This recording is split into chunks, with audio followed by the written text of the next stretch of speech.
साथियों, आज हम लोग राष्ट्रीय आदिवासी एकता परिषद और राष्ट्रीय आदिवासी कर्मचारी संघ के संयुक्त राष्ट्रीय राज्य अधिवेशन में उपस्थित हुए हैं। बड़े दुख के साथ कहना पड़ रहा है कि अंग्रेज नाम का विदेशी चला गया और ब्राह्मण नाम का विदेशी भारत का हुक्मरान हो गया। साथियों, जितनी लड़ाइयाँ भारत चीन के बॉर्डर पर, भारत पाकिस्तान के बॉर्डर पर लड़ाइयाँ, जितनी लड़ाइयाँ नहीं हो रही है, उसी कई लड़ाइयाँ भारत के जंगलों में आदिवासियों के साथ, भारत के मूल निवासियों के साथ, भारत के विभिन्न राज्यों में, विभिन्न क्षेत्रों में हो रही है। और लड़ाइयाँ होने का कारण है कि अंग्रेज के आने से पहले हमारे पुरखों के पास में शिक्षा प्राप्त करने का अधिकार, हथियार रखने का अधिकार, यानी संपूर्ण अधिकारों से वंचित ब्राह्मण ने कर रखा था। अंग्रेज के आने के बाद अंग्रेजों ने हमारे लोगों को अधिकार दिया और उस अधिकार के तहत अंग्रेज के शासन काल में ही हमारे लोग पढ़ लिख करके बड़े बड़े पदों पर पहुंच गए थे। और जब अंग्रेज भारत छोड़कर चले गए तो उनको खटकने लगा कि अब ये हमारी मुकाबला करने जो हो गए, इसलिए हमें अन्य तरह की समस्याओं में फंसाए रखने के लिए तरह तरह के जुल्म, तरह तरह के हथकंडा अपना रहे हैं। आज आदिवासियों के साथ में जंगलों में लड़ाइयाँ इस तरह हो रहा है, मार काट, उनकी गांव को जलाया जा रहा है, उनके साथ में रेप, बलात्कार और मारपीट करने के बाद में, उनकी हत्या करने के बाद में इस तरह से लाया जा रहा है जैसे हमारे घरों में पालतू जानवर जब मर जाते हैं तो उनको हम टांग करके ले जाते हैं बाहर फेंकने के लिए, उधर दफन करने के लिए। उस तरीका से हमारी आदिवासी माताओं बहनों के साथ में रेप बलात्कार करने के बाद में टांग करके लाया जाता है और कहा जाता है कि ये नक्सलाइट था, उग्रवादी था। अब बताइए कि हम अपने देश में हक अधिकार की लड़ाई न लड़े तो क्या करें? हम अपने जन जंगल जमीन को न बचाए तो क्या करें? आदिवासी का मतलब प्रकृति को बचाने वाला। प्रकृति ही न बचेगा, दुनिया के मनुष्य कौन सा मनुष्य बचेगा? और मनुष्य जो प्रकृति को बचाने वाला है उसके साथ में घनघोर अन्याय हो रहा है। संयुक्त राष्ट्र संघ में भारत की सरकार ने लिख करके दे दिया कि भारत में आदिवासी नहीं रहते। हमारा संपूर्ण रूप से समाप्त कर दिया गया कि भारत में आदिवासी नहीं रहते हैं। अब ये गंभीर विषय है, समय कम है, अन्य विषयों पर अगर बोलने लगेंगे ज्यादा समय लगेगा, इसलिए मैं संक्षिप्त में ये कहना चाहता हूँ कि हम भारत के मूल निवासी SC ST OBC और माइनॉरिटी जब तक इकट्ठा होकर के लड़ाइयाँ नहीं लड़ेंगे, हमारी किसी भी समस्या का समाधान होने वाला नहीं है। अंग्रेज के आने के बाद अवसर हमारे पुरखों को मिला, जिसके बदौलत हम लोग बाबा साहब अम्बेडकर के द्वारा यहाँ पहुंचे, अन्य महापुरुषों के द्वारा यहाँ पहुंचे। अभी संविधान हमारे पास में है। अगर संविधान के रहते अगर हम लोग अपने अधिकार को नहीं बचा पाए तो दुश्मन इतनी गहरी साजिश कर रहा है कि हम अपने आप स्वतः समाप्त हो जाएंगे। साथियों, बहुत सी बातें हैं, मैं इतनी बात कहते हुए अपनी बात को समाप्त करता हूँ। सभी लोगों को जय हिंद।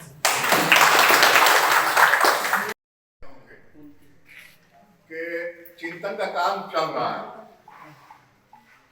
हमारे देश और प्रदेश के एक्का साहब, इंजीनियर साहब, हमारे अशोक साहब और तमाम लोग इस मंच पर इसलिए आए कि हम सताए दबे कुचे लोग कैसे अपने आप में संगठन पैदा कर दें, कैसे एक हो जाएं। दुराचारियों भ्रष्टाचारियों का जो मामला चल रहा है उससे कैसे निकलें, इसको सोचना और समझना, चिंतन करना और जानना जरूरी है। जिस पूर्वाग्रह में हमको पाल कर रखा गया है उसमें इतने हम ग्रसित हो चुके हैं कि निकलने का नाम नहीं ले पा रहे हैं, डर रहे हैं। किस बात का डर? क्यों डरे कि क्या होगा? क्यों डरे कि क्या होगा? और कुछ नहीं होगा तो एक दाग बनेगा। आप हम डर की जिंदगी जीना छोड़ दीजिए। समय छोड़ लेंगे ज्यादा अधिक। क्या हम आजाद हैं?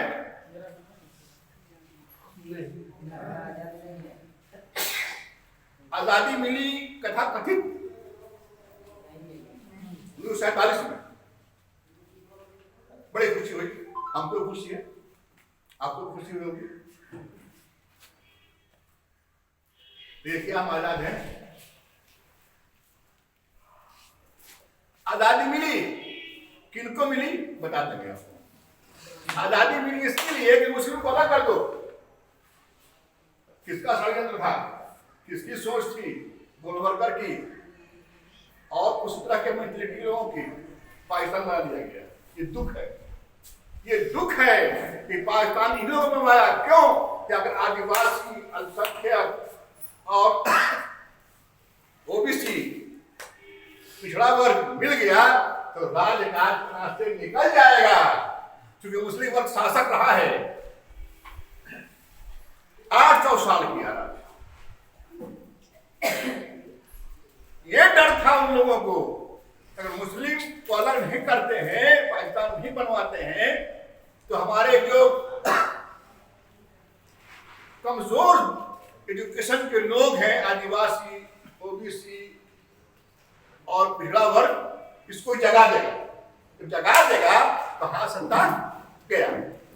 ऐसा धर्म का यकीन पिला दिया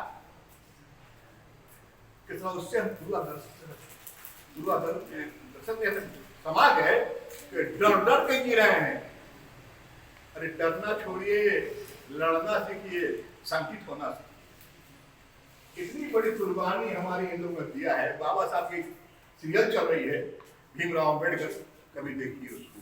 कितनी मजबूरियों, कितनी कमियों, कितने सताने के बाद सुन पाया था। सब बीवी बच्चा का कुर्बानी किया, क्या नहीं किया, किसके लिए? जब उनका बेटा क्या नाम याद नहीं हमको, डेथ कर गया और इधर के लंदन गवर्नमेंट में उनके चचा भाई ने कहा कि आपका बेटा डेथ हो गया है, आप घर चलिए। कैसे अगर मैं घर चलूंगा, हमारे पूरे भारत के इतने करोड़ लोगों का भी डेथ हो जाएगा अगर गवर्नमेंट में जाएंगे तो हम लंदन है कोई ऐसा लंदन चले गए और वहां जाने के बाद विरोध हुआ, बात रखी, सब गांधी जी ने उसका लंदन की ड्रामा किया। साथ किसने दिया? वहां साथ किसने दिया? मुस्लिम लीग, मुस्लिम कमेटी ने दिया, हमारी कम्युनिटी ने दिया साथ उनका। तब जाकर के वो उसमें कामयाब हुए। बॉम्बे में महाराष्ट्र में हरवा दिया गया, आप ही को लोग हरवाए अम्बेडकर साहब को बंगाल सभा में जाने के लिए। किसने जिताया? हम मुस्लिमों ने जिताया बंगाल से। हम वो चिंतक है, हम आज भी मोहताज नहीं है, इंतजार में थे। कौन है जो सही इंसानियत के राह पर चलने के लिए अपना जन, तन, मन, धन देने को तैयार है? महसूस किया आज मुस्लिमों ने।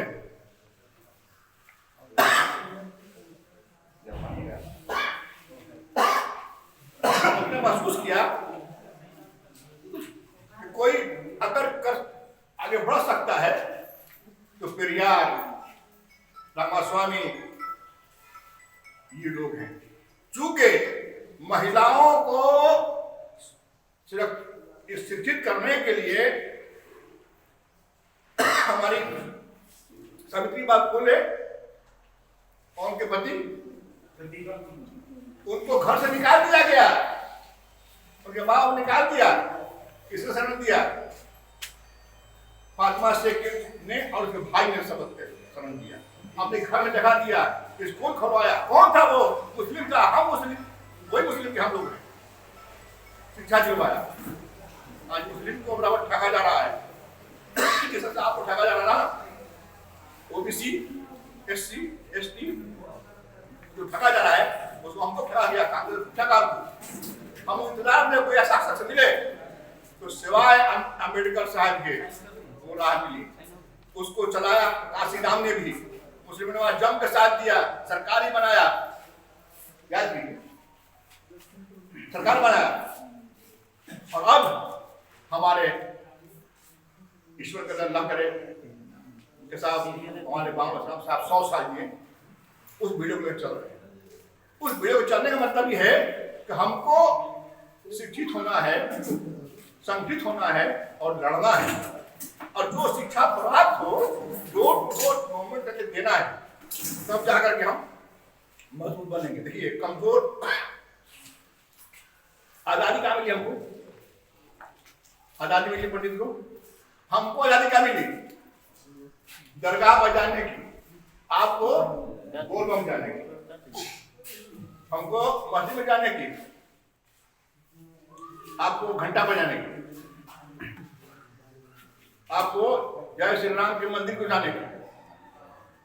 एक गंवार लगे जाता है पंडित, देखा है कभी? क्या सोच है यार, क्या सोच है? ईश्वर का होता यहाँ से लोग आते हैं, साथ में लोग कितना करोड़ कितना भगवान, अरे महाराज कितना करोड़ का दुनिया आदमी नहीं, कितना करोड़ आदमी नहीं है, और जहाँ इतना भगवान हो, सारा देश गरीब भूखा, कितना शान से खाता है कम बस्ती का हमारा आज कंधा गांठ का पूरा पीएम 80 करोड़ लोग हम 5 वाला अनाज दे रहे हैं, शर्म नहीं आता तुमको? तुम आप लोग लेने जा रहे हैं, शर्म नहीं आता उसको? मतलब क्या 80 करोड़ हमारे मोहल्ले के नीचे कैसे बनेंगे? हाँ एक क्या इसमें अलग कर दिया पाकिस्तान को, तो अब क्या किया? तरह तरह के कानून सोचा है। पंडित देखिए यही नहीं है, कांग्रेस कोई है उस लोग को आए नहीं, हट पाए नहीं। इसने क्या किया? दिल्ली में नफरत पैदा कर दिया, हमको आपको लड़वा दिया तो कटवाया, हमको कटवाया, अपने जय श्री राम बोलता है, हमको आपस में थाली बाड़ी अलग कर दिया और अपने एक थाली में खा रहा है। कभी सोचिए, देखिए जो समाज, जो व्यक्ति अपना इतिहास को नहीं जानेगा, सच मानिए कि आप अंधेरे में मर रहे हैं और आपका समाज बिगड़ रहा है। आने वाला भविष्य आपको, आपके बच्चों को फिर वही दिन लाने का कोशिश कर रही लोग, पीछे झाड़ू आगे ड्राम। आप देखिए कानून से अंदाज एड्रेस किया जा रहा है, कैसे कैसे और तंगी ड्रामा हो रही है। सारा कानून सिर्फ दिखावा है, छलावा है। हम विरोध कर सकते हैं, कर रहे हैं, तो विरोध करने का तरीका तो बहुत सारे वर्षों में बताएंगे है भी। जब संगठित नहीं होइएगा और त्याग नहीं कीजिएगा तो आप लोग कभी उत्थान पर नहीं आ पाएंगे। समाज को आगे बढ़ने के लिए अपने आप को बदलना होगा, समाज को बदलने के लिए अपने आप को बदलना होगा और स्वयं तक के चलना होगा। देखिए एक बात करते हैं आप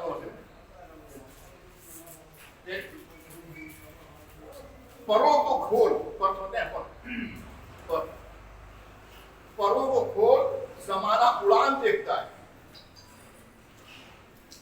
परों को खोल, जमाना उड़ान देखता है, क्या बैठ के जमीन पर आसमान देखता है। आदाब नमस्कार। हमारे पदाधिकारीगण राष्ट्रव्यापी आंदोलन के अनुसार हम लोग बहुत पीछे नहीं हैं। हम लोग के सरकार झारखंड में हम लोग बहुत अच्छे से शिव सुरेंद्र जी, बाबू जी बहुत आगे कुछ किए हैं। आपका अधूरा जी और मधु सिंह हमारे सब लोग विधायक थे, अब लोग सब जानकारी है पार्टी तो बहुत ग्रसित हुए। नीलों परिवार से लोग हैं, आज हमारे सर्वप्रति भागलपुर सुने हैं, आगे बढ़े। हम आप लोग अपना हक हिस्सा के लिए उपस्थित हैं। जो हमारे सर बताएंगे उस पर हम लोग मन करें और हम लोग पीछे न हुए, बोलने में आगे हमें, अपना हक में आगे हुए। हम लोग मूलवासी अपना कर्तव्य खोजें।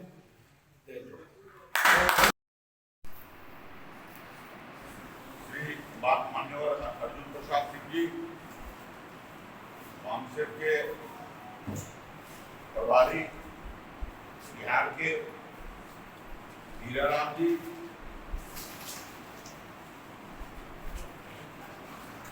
रोहतास जिला वामसेप के अध्यक्ष एवं पटना प्रमंडल के प्रभारी अखिलेश पासवान जी और हमारे बीच राष्ट्रीय एकता परिषद, राष्ट्रीय आदिवासी एकता परिषद छत्तीसगढ़ से आए हुए का देना होता है। रूप नारायण एक्का जी का बिहार के राज्य अधिवेशन राष्ट्रीय एकता परिषद, राष्ट्रीय आदिवासी एकता परिषद का विधिवत उद्घाटन की घोषणा करता हूं और कांग्रेस की तरफ से सभी उपस्थित आदिवासी समाज के एवं रोहतास प्रखंड, रोहतास नगर पंचायत के सभी साथियों को आमसे परिवार की बिहार इकाई की तरफ से आप सबों को धन्यवाद ज्ञापन करते हुए जय मूल निवासी। अब आज के कार्यक्रम का उद्घाटन विधिवत मैं श्री अर्जुन प्रसाद सिंह, राष्ट्रीय आदिवासी एकता परिषद के बिहार के संरक्षक हैं, उनको मैं आगे आमंत्रित करता हूं।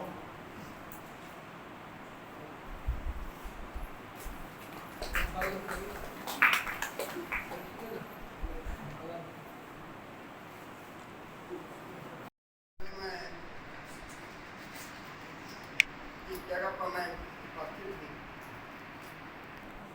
हम जितने भी निवासी हैं, गरीबी स्तर से गुजरते हों या जिस स्तर से गुजरते हों, सबको मैं धन्यवाद मंच के माध्यम से देना चाहता हूँ। और साथ साथ हमारे जो एक्सप्लोर माइंड के पर्सन जुटे हुए हैं इस असेंबली में, मैं इसी मंच के माध्यम से इनका भी हार्दिक स्वागत अभिनंदन करता हूँ।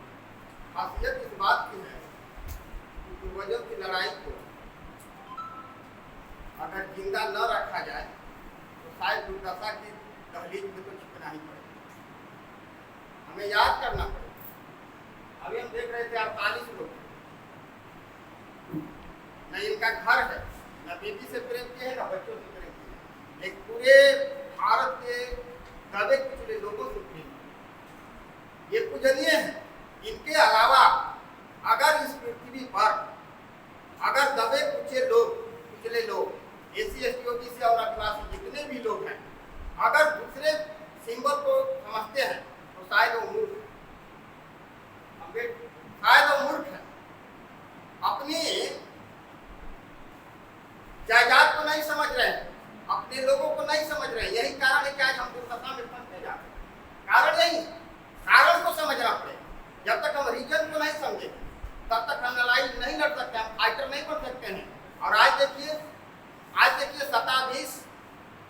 शताधीश, हिंदी में इनको शताधीश बोला जाता है, जो प्राइम मिनिस्टर, जो भारत के प्राइम मिनिस्टर है, शताधीश। और उर्दू में साहिब मसनद बोला जाता है और अंग्रेजी में तो प्राइम मिनिस्टर बोला ही जाता है। आज देखिए दुर्दशा, आदिवासियों की दुर्दशा पढ़ने मिलता है। आदिवासी नहीं, एसी एसटी ओबीसी सब लोग कुचले जा रहे हैं। अगर किसी के पास कोई अगर व्यवस्था है तो शायद उस व्यवस्था में, उस थोड़ी सी फिजिकल व्यवस्था में, भौतिक व्यवस्था में न भूले, क्योंकि अगर सबकी व्यवस्थाएं अगर सही हो, सब कहीं बाबा साहब की तपस्या, पेरियार साहब की तपस्या, ज्योतिराव फूले की तपस्या और जितने भी 48 लोग यहाँ 48 लोग हैं यहाँ उपस्थित देख रहे हैं ना, ये लोग की तपस्या सब मकसद सही हो गए जब इनके मकसद को हम और आप लड़कर एक साथ भेदभाव हटाइए। न कोई जात है न कोई बात है, हमें अम्बेडकर साहब के बंधन है और अम्बेडकर साहब की बताई हुई रास्तों पर जब तक चलते रहे तब तक इंडियन कॉन्स्टिट्यूशनल लॉ को मुर्गे की पांख की तरह ये बीजेपी वाला और आरएसएस वाला नूचता जाएगा। और हम बैठे हैं, हम लोग बैठे नजर आ रहे हैं, हम लोग खुशियां मना रहे हैं। कारण को समझना पड़ेगा। अगर कारण नहीं समझते हैं, उस बिंदु को हम नहीं पहचानते हैं कि मेरे लोग मेरे लिए क्या किए और हमें क्या करना है, तो बहुत मुश्किलें होती हैं। पढ़े लिखे लोग हमारे लड़ाई में हैं, लेकिन उन्हीं के साथ कुछ पढ़े लिखे लोग उनके खिलाफ। हम अपने से परेशान हैं। 15 की क्या औकात है, कपड़ाक से मार कर हम लोग बर्बाद कर देंगे, कपड़ाक से मार कर बर्बाद कर देंगे।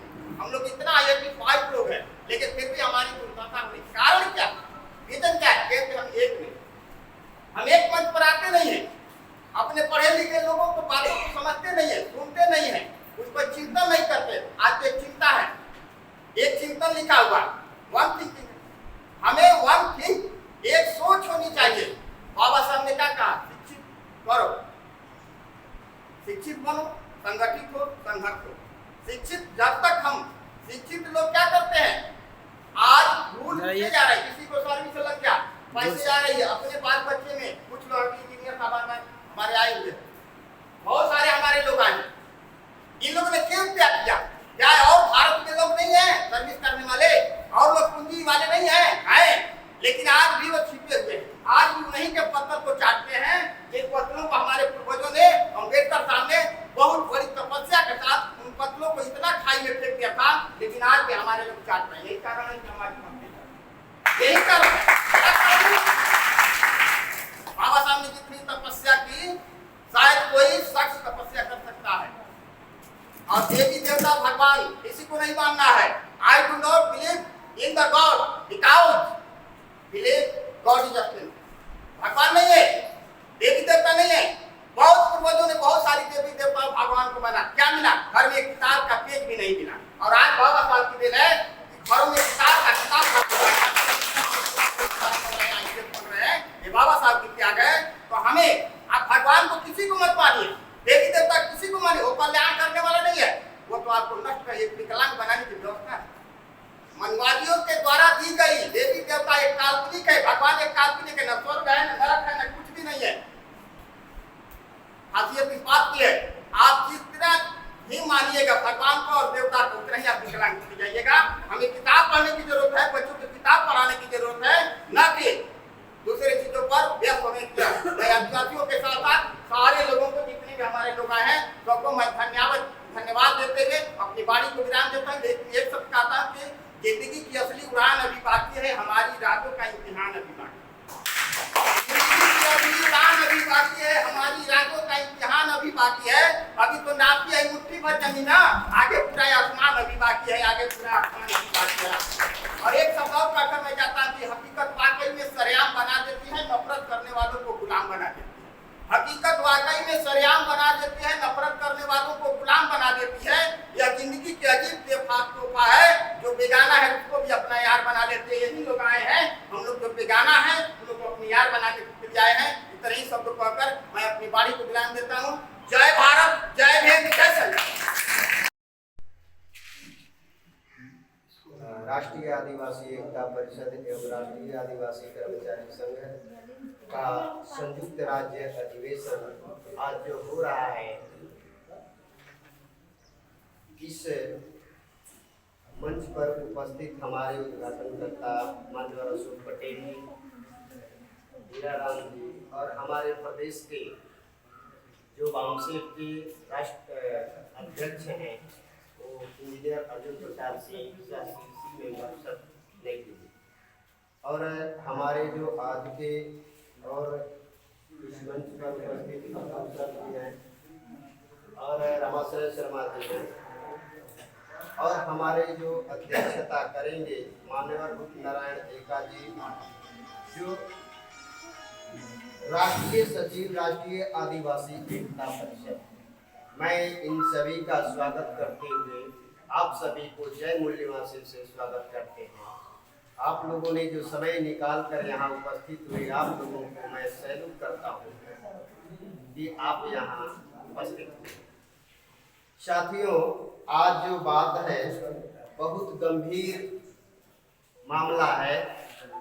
इसके लिए ये राष्ट्रीय आदिवासी एकता परिषद और राष्ट्रीय आदिवासी कर्मचारी संघ के द्वारा जो राज्य अधिवेशन के रूप में हम लोगों ने इस क्षेत्र को चुना, क्योंकि यदि मैं अगर शहर में करता तो वहाँ आदिवासी हमारे जो जंगल में रह रहे हैं वहाँ उतने बड़े पैमाने पर मौजूद नहीं होते। इसलिए हम लोगों ने इस इलाके को चुना, और ये इसमें कुछ बाधाएं हुई कि बारिश होने के कारण जितने पैमाने पर हमारे लोग आने वाले थे वो नहीं पहुंच पाए। लगातार बारिश होने के कारण, जैसे हमारे अधौरा से लोग 2-3 गाड़ी आने वाले थे, उधर से लोग हमारे आदिवासी नहीं आ पाए, और जो इधर पहाड़ पर भी कुछ लोग हैं वो लोग भी नहीं आ पाए। ये इसकी वजह से बहुत यहाँ कम संख्या है, लेकिन फिर भी आप लोगों ने इन बाधाओं को पार करते हुए आप सभी यहाँ उपस्थित हुए, आप सभी को सामाजिक आभार, धन्यवाद। और आज का जो मुख्य विषय है, इस विषय पर हमारे जो अध्यक्षता करेंगे माननीय रूप नारायण एका जी, जो राष्ट्रीय सचिव राष्ट्रीय आदिवासी एकता परिषद के हैं। तो मैं इस विषय पर बहुत सारी बातें हैं, जो समान नागरिक संहिता, आप लोगों को विषय मैं बता देता हूँ। इस विषय पर सर बहुत गंभीरता पूर्वक बात रखेंगे और उनकी बातों को हमें ध्यान पूर्वक सुनना होगा, तभी समझ में आएगा, क्योंकि ये बहुत आदिवासी से जुड़े गंभीर मामला है।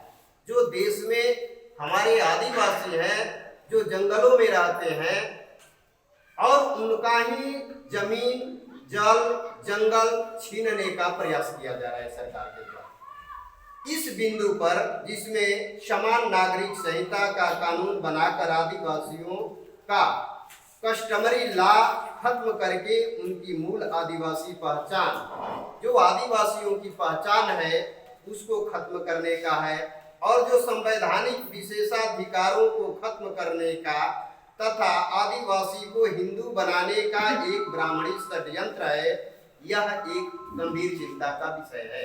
और इस विषय पर सर गंभीरता पूर्वक बोलेंगे, बताएंगे, जानकारी देंगे। दूसरा विषय है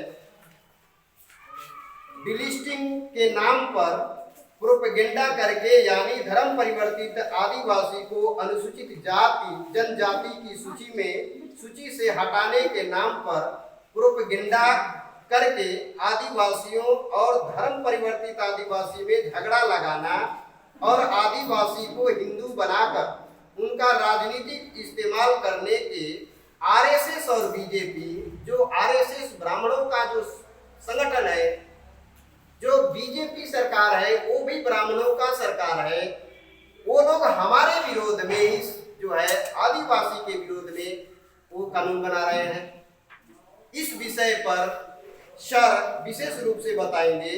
तीसरा विषय है कि केंद्र सरकार द्वारा आदिवासियों के विरोध में नए नए कानून और नया वन संरक्षण अधिनियम 1923 बना करके आदिवासियों को वनों से बेदखल कर रहे हैं।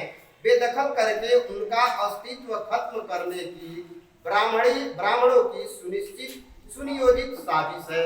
यह भी एक चिंता का विषय है आदिवासियों। तो साथियों, ये चौथा विषय है कि आदिवासियों की तमाम बहुत समस्याओं का जो समाधान अन्य मूल निवासी सामाजिक समूहों के साथ मिलजुल कर राष्ट्रव्यापी संगठित शक्ति का निर्माण किए बगैर संभव नहीं है। एक गंभीर चर्चा। ये चार जो विषय है, इस विषय पर हमारे जो सर आए हैं, इनकी बात गंभीरता पूर्वक सुनेंगे तो ये बात समझ में आएगी। और ये समझकर हमें करना क्या होगा, अपने सुदूर क्षेत्र में जाकर अपने समाज के लोगों को बताना होगा, उनको जोड़ना होगा, जागृत करना होगा, जोड़कर एक शक्ति का निर्माण करना होगा और उस शक्ति का उपयोग और प्रयोग करना होगा। तो साथियों, मैं आज का जो कार्यक्रम है हमारा, आज के डेट में बहुत सारे कार्यक्रम चल रहे हैं। आज हमारे पटना में भारत मुक्ति मोर्चा जो है उसके महिला संगठन है, महिला संगठन का पटना में कार्यक्रम चल रहा है। महिलाओं का पटना में मेरा कार्यक्रम चल रहा है, उसका भी हैंडबिल हमारे पास है, देखिए। ये हम लोगों ने इसका भी प्रचार प्रसार शुरू किया। और दूसरा आज ही के डेट में आज राष्ट्रीय आदिवासी एकता परिषद, राष्ट्रीय आदिवासी कर्मचारी संघ, जैसे हम लोग कर्मचारी वर्ग हैं, तो इस तरह से आज जो है तीसरा संयुक्त राज्य अधिवेशन हो चुका है। इसके पहले 2 बार हो चुका है। तो आज तीसरा अधिवेशन जो चल रहा है, एक साथ 2 काम।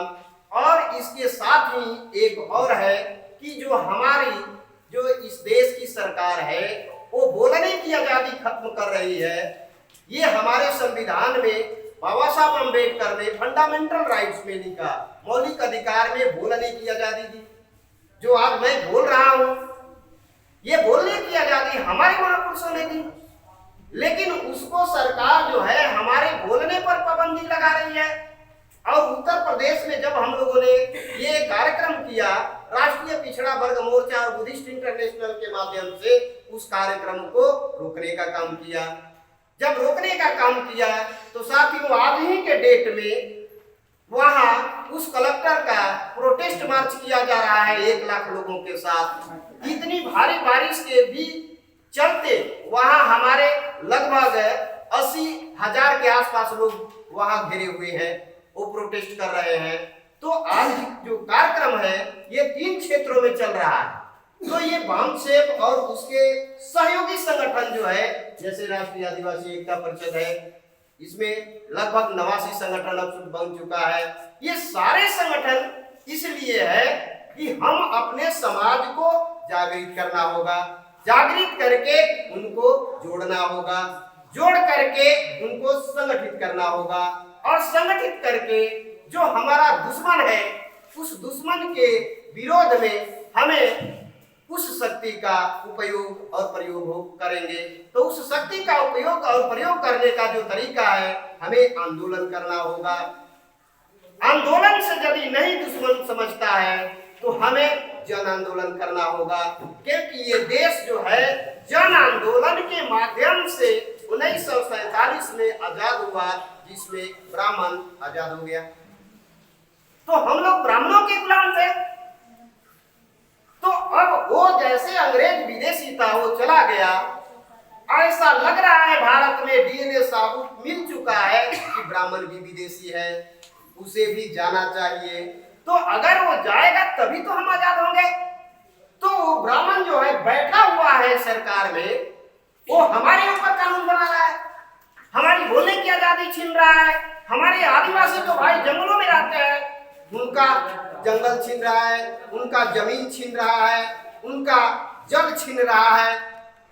तो ये जो हमारी विरासत है, हमारी पूंजी है, हमारी धन संपत्ति है, उस धन संपत्ति का हमें कैसे रखना है, उसका मालिक हम है, फिर भी हमारे ऊपर कानून इसे वंचित कर रहा है। तो आदिवासियों को अभी जंगलों में क्या किया, जो हमारे लोग पेड़ पौधा के जगह जो है महुआ है जैसे बीनते थे 1 क्विंटल 2 क्विंटल 5 क्विंटल, आज वो कह रहा है कि 10 किलो से बेसी नहीं बीनना है। तो आज 10 किलो का मतलब क्या है? क्या 10 किलो से हमारा पेट पल जाएगा, हमारे परिवार का पलेगा? ऐसा नहीं हो पाएगा। तो ऐसा कानून जो है बन रहा है, इसके विरोध में हमें एक संगठन शक्ति बनानी होगी। जैसे राष्ट्रीय आदिवासी एकता परिषद, हमारे सर आए हैं, इस पर विस्तार पूर्वक समझाएंगे। तो साथियों ये सारे मामले हैं देश में जो कानून के विरोध में, संविधान के विरोध में, हमारे मूल निवासी बहुजन समाज के विरोध में, आदिवासी भाई के विरोध में ये षड्यंत्र हो रहा है। तो इस षड्यंत्र को समझना होगा और उसके विरोध में हमें आंदोलन करना होगा। आंदोलन से नहीं होगा, जन आंदोलन करेंगे। तो ये आज शक्ति इतनी बढ़ चुकी है कि हम लोगों को 21 राज्य में 570 जिलों में और 4000 तहसीलों में और 22,000 ब्लॉक में ये संगठन काम कर रहा है। हमारे प्रचारक लोग काम कर रहे हैं, रात दिन काम कर रहे हैं। तो साथियों इस बात से हमें अवगत होना होगा और हम लोग योजना बना रहे हैं, प्लानिंग बना रहे हैं आगे का कि कैसे हम लोग आदिवासी जो हमारे भाई हैं उनको जोड़ा जाए। तो हम लोग पहाड़ों पर भी जाने वाले हैं, प्लानिंग बन रहा है, बहुत सारी योजनाएं तैयार हो रही है। कैसे अपने लोगों के पास पहुंचा जाए, कैसे कम्युनिकेट किया जाए, उनको जोड़ा जाए, उनको जोड़कर संगठित किया जाए, ये सारी बातें मामला चल रहा है संगठन के द्वारा। तो मैं इतनी ही बात कहकर आप लोगों को मैं अपनी बात को समाप्त करता हूँ। आप लोगों ने मेरी बात ध्यान से सुनी, धन्यवाद, आभार, जय हिंद। राष्ट्रीय आदिवासी एकता परिषद के तीसरे बिहार राज्य अधिवेशन में इस हॉल में उपस्थित सभी आदिवासी भाइयों को बहुत बहुत आभार है। वामसेप परिवार की ओर से हार्दिक और सामाजिक अभिनंदन। आज इस हॉल में 3 राज्यों के लोग उपस्थित हैं। एक तो बिहार के, दूसरे साथी हमारे झारखंड से, और तीसरे साथी जो हमें अपने समाज के साथ हो रहे अन्याय अत्याचार के बारे में विस्तार से बताने के लिए छत्तीसगढ़ से चल के आए और विभिन्न जिलों से भी यहाँ लोग उपस्थित हैं। तो साथियों, आज ये आदिवासी के साथ आखिर हो क्या रहा है जो आज हमको यहाँ पर आना पड़ा। हमारे पूर्वजों ने 250 साल तक अपनी आजादी की लड़ाई लड़े, जिसको हमारे आदिवासी जो महानायक थे उन्होंने इस क्रांति का नाम दिया था उलगुलान। उलगुलान का हिंदी में मतलब होता है क्रांति, यानी अपनी आजादी के लिए। इसको कौन सी आजादी के लिए? अपने जल, जंगल, जमीन को बचाए रखने के लिए। किनसे? उन जमींदारों से, उन सूदखोरों से, उन शैतानों से जो हमें गुलाम बनाए रखने के लिए जल, जंगल, जमीन छीनना चाहता था, गांव के गांव उजाड़ना चाहता था। उनसे मुकाबला करने के लिए, जिसको आदिवासी भाषा में दीकू को नाम से संबोधित करता है, दीकू। तो ये दीकू कौन है? जो दिक्कत देने वाला सदियों से है। उन्होंने दिक्कत दिया हमको, इसलिए उसको हमारे लोगों ने अपनी भाषा में दीकू कहा। लेकिन आज दुश्मनों ने हमारे दिमाग में क्या बात डाल दिया?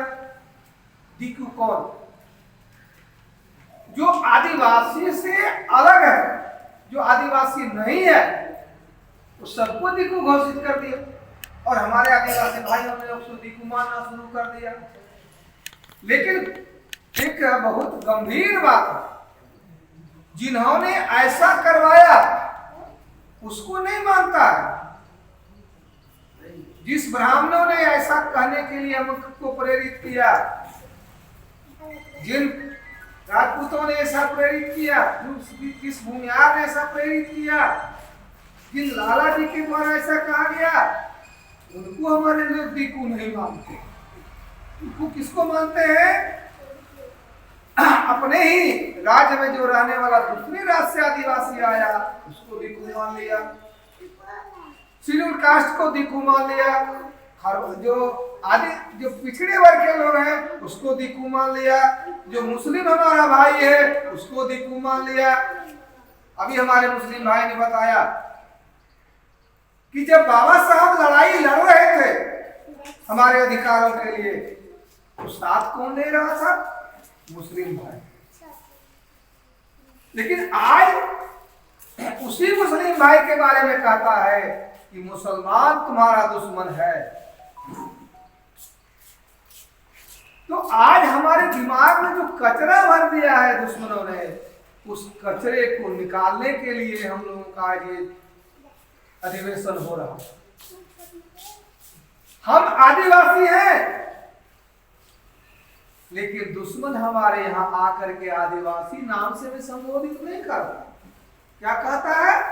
वनवासी। हमारे वनवासी के कल्याण के लिए आश्रम भी खोलता है। तो आदिवासी कल्याण आश्रम क्यों नहीं खोला? वनवासी क्यों शब्द दिया? वनवासी का मतलब क्या होता है और आदिवासी का मतलब क्या होता है, इसको जानना पहले जरूरी है। आदिवासी का मतलब होता है आदि काल से रहने वाला, यानी शुरू से जब ये देश बना, मिट्टी से हम लोग जुड़े हुए लोग हैं। और वनवासी का मतलब क्या होता है कि जो वन में रहता है, यानी वन में जो वास करता है वो वनवासी हो गया। वन में तो रहने वाला कोई भी जाकर रहने लगेगा, आज से भी रहने लगेगा वन में तो वनवासी हो जाएगा। लेकिन जो हम आदिकाल से सदियों से यहीं रह रहे हैं, हमको भी कह रहा वनवासी, तो वनवासी क्यों कह रहा है? इस वनवासी शब्द का अर्थ समझिए। वन मना होता है जंगल, वासी का मतलब होता है वास करने वाला। तो इसको समझिए, जंगल में रहने वाला को क्या कहेंगे? जंगली कहा जाएगा ना। जंगल में रहने वाले को जंगली कहा जाएगा। और वह जंगली सीधे शब्दों में नहीं कह करके हमको वनवासी कह करके वो सम्मान के साथ गाली देता है कि तुम जंगली हो। लेकिन पता नहीं चले, इतना बढ़िया बेहतरीन शब्दों से हमको खुश करके गाली देता है। दूसरा वह जो है, ये जो कानून अभी जो बना रहा है, अभी समान नागरिकता, सभी नागरिक एक समान रहेंगे, सबके लिए एक कानून होगा, सभी एक तरह के कपड़े पहनेंगे, सभी एक तरह के खाना खाएंगे। क्या यह संभव है? बोलने से खाना मिल जाएगा, कपड़ा मिल जाएगा? नहीं मिलेगा। जो जहां रहता है उसको उसी के अनुरूप वहां ढलना पड़ेगा, रहना पड़ेगा। जो मान लीजिए बर्फ के इलाके में रहेगा, उसको कहेगा कुर्ता पैजामा पहन के तुमको रहना, वो मर नहीं जाएगा। अगर गर्मी के इलाकों में कहेगा नहीं तुमको टाई बूट सूट बूट पहन के रहना है, गर्मी वाला कपड़ा पहन के, तुम मरेगा कि नहीं मरेगा? तो कानून एक समान बनाना मकसद नहीं है उसका। इस कानून के बहाने खास करके आदिवासियों का जो अपना नियम है कि हम इस क्षेत्र के अपना मालिक हैं, हमारा जमीन हमारा है, हम मालिक इसके हैं और हम इसके राजा हैं। ये संविधान का आर्टिकल 5 और 6 में लिखा हुआ है कि जमीन हमारा है और मालिक भी हम हैं, राजा हम हैं। बिरसा मुंडा ने एक नारा दिया था, अबुआ दिशुम अबुआ राज। इसका मतलब क्या हुआ? कभी हमारे लोगों ने बताया इसको आकर के? हमारे लोगों के बीच नहीं बताया। अबुआ दिशुम का मतलब होता है हमारा देश है, हमारा राज होगा। इसका मतलब कितना बड़ा सपना वो सोचे थे कि हमारा देश और हमारा राज होगा। क्या आज हमारे लोगों को ये पता है कि हमारे कितना बड़ा सोच सकते हैं कि हम हमारा देश होगा और हमारा अपना राजा भी हो गया? ऐसा नहीं सोचने लायक रहने दो। इसके लिए उन्होंने क्या किया? हमारे यहाँ सबरी कल्याणाश्रम नाम का पाठशाला खोला ना। उसमें क्या पढ़ाता है? रामायण, महाभारत, राम कथा, कृष्ण कथा बताता है। और हमारे बच्चे बच्चियों को कथावाचक बना करके उसको मेहनताना महीना का दे करके जाके बच्चों को कहता है कि कथा वाचन सुनाओ। अरे दुनिया चांद पर जा रहा है, तुम हमको जो हजारों साल पीछे का कहानी पढ़ा रहे हो एक ही चीज को। क्यों कह रहा है? राम जन्म लिया, राम बड़ा हुआ, राम ने धनुष तोड़ा, उसके पिता ने राजा बनाया, फिर कहा कि तुम जंगलों में चले जाओ, फिर वहां 14 वर्ष वनवास में रहो, फिर तुम वहां से आ जाना। यही बार बार कहानी उससे क्या मिलता है हमको? हमारे दिमाग में ये बैठ पाता है कि राम भगवान थे। अगर भगवान थे तो जिस लोगों ने अपने टाइटल में अपना नाम के आगे राम लगा दिया, उससे लोग घृणा करने लगे। जैसे मान लीजिए मनोज राम, वो सबसे नीचे का आदमी बन गया। जब राम भगवान के नाम उसने जोड़ लिया तो ऊपर में होना चाहिए ना सबसे, उसको नीचे क्यों मानता है? इसका मतलब राम नाम का कुछ नहीं है, वो एक षड्यंत्र है हमारे लिए। नाम भगवान का कहता है, लेकिन अगर भगवान अगर हमारे कल्याण के लिए आता तो हमारे लिए कल्याण हो गया रहता ना। तो वो राम नाम का लेकर के वो हम लोगों को हिंदू बनाने के अभियान चलाता है। हिंदू जब बनेंगे तो हमको जो इस आदिवासी के नाम पर अधिकार मिला, आज हम अधिकारी बने हैं, जिस दिन हम हिंदू बन गए कहेगा आपको आदिवासी के नाम पर अधिकार मिला है, हिंदू के नाम पर तो नहीं है, जाइए घर। इतना चालाकी से वो खेल खेल रहा है हमारे आने वाले पीढ़ी के साथ। तो वो हिंदू शब्द के बारे में लोगों को बताता है क्या? हिंदू का मतलब क्या होता है नहीं बताता। हमारे मुस्लिम भाई बैठे हुए हैं, इसका 3 भाषा होता है, उर्दू, अरबी और फारसी। फारसी के डिक्शनरी में हिंदू का अर्थ होता है काला, कलूटा, चोर, बेईमान, गुलाम, मुचक्का। और हम लोगों का क्या पढ़ाता है? गर्व से कहो हम हिंदू हैं। अब जो अभी अर्थ बताए तो उसको अर्थ बोलिए कि हम काला है, हम कलूटा है, हम चोर है, हम बेईमान है, हम मुचक्का है, हम गुलाम है। अगर ये अर्थ बता दे तो कोई कहेगा अपने आप को गर्व से हम हिंदू है? और ब्राह्मणों को अगर पूछिए कि तुम हिंदू हो या ब्राह्मण हो, तो कहेगा हम ब्राह्मण है, हिंदू नहीं कहता है। क्यों नहीं कहता? उसने, उसके पूर्वजों ने, जब औरंगजेब का राजा था तो उन्होंने हिंदुओं पर लगाया जिजिया कर एक टैक्स लगाया, तो ब्राह्मणों ने कहा कि हम हिंदू नहीं हैं, हम जिजिया कर नहीं देंगे। इतिहास के पन्नों में लिखा हुआ। आज भी वो हिंदू अपने को नहीं मानता, कहता जरूर है कि हम हिंदू। हिंदू के नाम पर हमारा वोट लेता, हमसे चंदा लेता है, हमसे जो है मंदिर बनाने के नाम पर जो है तहसील के लिए जाता है। लेकिन हमारे हक अधिकार देने के लिए नाम पर जो है वो जो है दाएं बाएं करते। हमको जो है नक्सली कह करके मारा जाता है। नक्सली का जो बंदूक जो हमारे कंधों पर रखने वाला कौन था? 2 ब्राह्मण था, सी मजूमदार और सानू कल्याण नाम का बंगाली ब्राह्मण। उन्होंने हमें हाथ में बंदूक पकड़ाया। हमारे लोगों को खाने के लिए नहीं जुटता है, वो बंदूक कहां से लाता है भाई? उन्हीं लोगों ने जो है बंदूक दिया। और जब ये मामला बढ़ता चला गया अपने अधिकार के लिए, तो एक भाई को इधर से सलवा जुलूम सुने हम लोग? नहीं सुने होंगे। सलवा जुलूम नाम करके छत्तीसगढ़ का भाषा है कि शांति कायम करने के लिए अपने ही आदिवासी भाई के हाथ में बंदूक दिया और कहा तुमको स्पेशल पुलिस ऑफिसर बनाया जाता है। शांति कायम करने के लिए गांव में रहने वाले आदिवासी जो नक्सली है, तुमको लगता है उनको मार दो, तुमको पैसा मिलेगा। जब काम तमाम हो गया तो कहा जा लात मार के उसको भगा दिया। ये है स्पेशल पुलिस ऑफिसर। हमारा अभी जो एक जंगल से खाली करने के लिए नया नया कानून बना रहा है।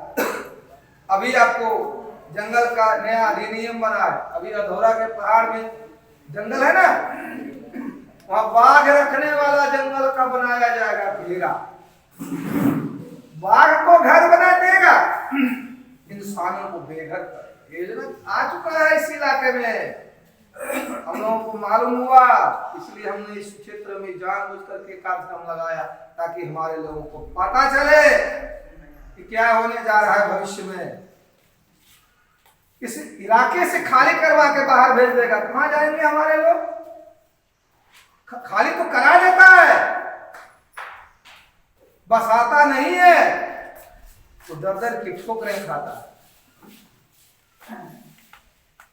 और अभी क्या है, एक डिलिस्टिंग का कानून बना रहा है। डिलिस्टिंग, हम लोग आदिवासी हैं, हमको अधिकार नहीं मिलता, पढ़ने का नहीं मिलता, खाने का नहीं मिलता, तो हमारे यहाँ पर मिशनरी आता है, ईसाई लोग आते हैं ना, हमारे बच्चों को पढ़ाते हैं, खिलाते हैं, कपड़े पहनने के लिए देते हैं, रहने के लिए आवास देते हैं, तो उसके बारे में कहता है ये तो ईसाई बन गया, आदिवासी के लिस्ट से इसका नाम हटा दिया जाएगा।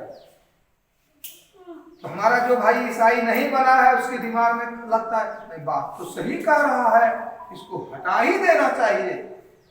तो क्या होता है, दोनों भाई लड़ जाता है, कहता है हम ईसाई धर्म न माने, हम है तो आदिवासी, देना लेना कुछ नहीं है, इसको आपस में केवल लड़ाई लगाना है। ये डिलिस्टिंग का कानून का भी पूरे देश में हल्ला हो रहा है, उसके बारे में भी राष्ट्रीय आदिवासी एकता परिषद जो है पूरे देश में लड़ रहा है। अब इस समान नागरिक संहिता के कानून से अपने जो अपना है ना, अपना कानून आदिवासी का अलग है, पत्थलगड़ी वाला होता है ना आपके इधर कानून है ना, वो अपना एरिया घेर लेते हैं, वो चीज होगा। हम अपने अनुसार शादी विवाह करते हैं, हमारा मरने हरने का कार्यक्रम अलग अलग है, तो वो सारा खत्म हो जाएगा जब हिंदू बनाएगा हमको।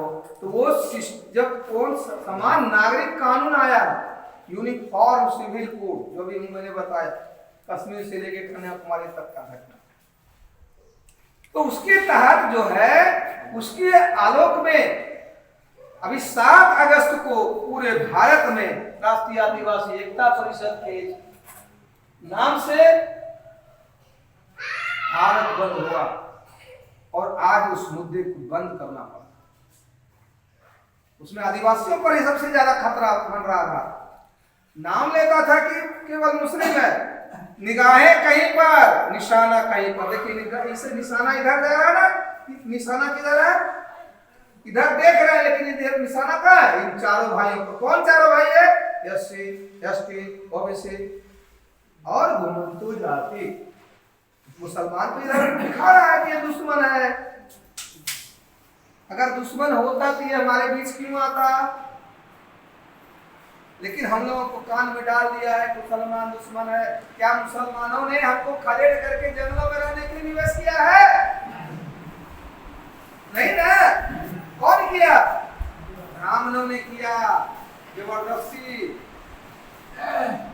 मुसलमान तो 1000 साल पहले भारत में इस्लाम धर्म लेके आया, तो हमारे भाई ने उसको धर्म बदल दिया। क्यों धर्म बदला? कि हमारे गले में मटका लटकाता था कि तुम थूक इसमें नहीं फेंक सको, शीशे में झाड़ू लटका करके चलने के लिए कि तुम चलोगे तो पैर का जो चिन्ह आएगा रोड पर वो मिटते जाए। ऐसे धर्म को लात मार करके जो गला लगाने वाला जो धर्म था इस्लाम को हमारे भाई ने अपनाया। साथ में बैठ करके नमाज पढ़ने का उसको अधिकार मिला, तो वहां हमारे लोग गए। साथ में पंगत में एक साथ बैठ करके खाना खाने का उसको मौका मिला, तो वहां हमारे लोग गए। क्या गलत किया? तुम तो हमको जो है अछूत मानते हो, तुम हमको छूने भी नहीं देते हो, न छूते हो कि हम अपवित्र हो जाएंगे। तो जो हमको गले लगाता है तो क्यों नहीं हम जाएंगे? हमारे लोगों ने उस समय गले में मटका और झाड़ पीछे में झाड़ू लटका हुआ जिंदगी जी रहा था, तो उन्होंने गले लगाने वाले भाई को अगर गला लगाए तो क्या गलत किया? और उन्होंने समय समय पर हमको साथ दिया, और उसी मुस्लिम भाइयों की बदौलत आज संविधान की बदौलत आज हम अधिकारी पदाधिकारी हैं जो हमको बोलने का मौका मिला।